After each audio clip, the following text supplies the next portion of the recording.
mangrove nursery. So, ang aming mangrove nursery ay mayroong kabuuang sukat na 2,000 square meter. So, ang pinuproduce po namin dito ay 8 species ng mangroves. So, meron kaming bakawan babae, bakawan bato, bakawan na lalaki. Meron din kaming mga brugera at mga avicennia at mga nipa. So, ang mga nipa is considered po siya na true mangroves. So, nakakita na po kayo ng nipa, di ba po? Yung ginagawa yung bubo, yung kubo. Yung pang, nipa hat. Mangroves po ang mga yun. Yes po, mangroves po ang mga yun. Talaga? So, ito ay bakawang babae. Mapapansin mo agad sa kanyang dahon, mas malapad siya. Babae? Malapad, yes po. However, sa bakawang lalaki, ma-elongated siya na parang, ayan o. Kung i-compare mo, di ba po? Mas malapad ito. Ito ay bakawang lalaki. Meron din tayong bakawang bato. Nandoon po banda. Nandoon po natin. Tingnan natin. So ito ay mga educational tour. Marami pong nagtutour na estudyante dito. Pag gusto nilang matuto about mangroves, so nililipot po namin sila ito. So ito yung ibang species po ng mangroves, yung Bruguera species or pututan. Ito rin po yung mga bakawang bato. Dami pala, no? Iba-iba pala siya. Iba-iba po siya. So, bakit nga namin ginagawa to? So, ang importance kasi ng mangroves, so, nagpo-protekta siya sa ating coastal communities. Pag malakas yung hangin, malakas yung wave, yun sila po yung unang-unang nagpo-protekta sa mga kabahayan doon sa coastal communities. Isa pa, sila din yung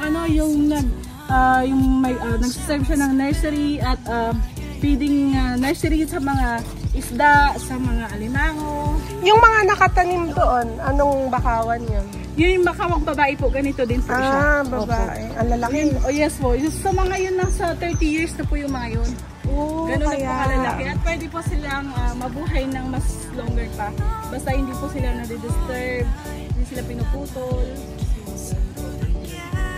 Ang pinagdidilig po namin dito is yung brackish water. Galing po dyan sa pond.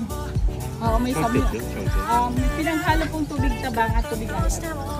Okay. Yes, so nasa 10-15.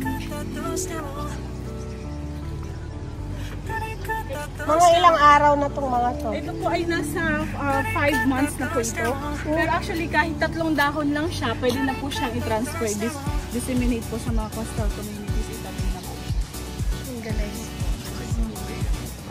Ay, kung mabubuhay lang po sana doon. Actually sa Manila, merong species ng mangroves yung may nilad ang tawag.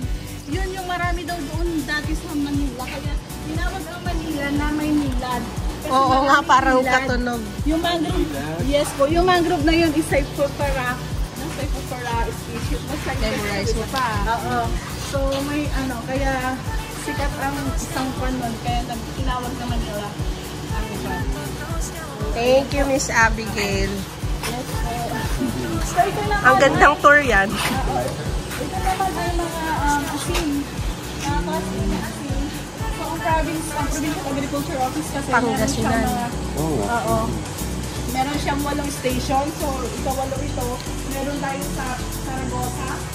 Yung ginagawa naman yan ang mga kulit-nilagang asin. So ito ay binibili ang PCA, yung Philippine Coconut Authority, pang fertilize ng coconut trees.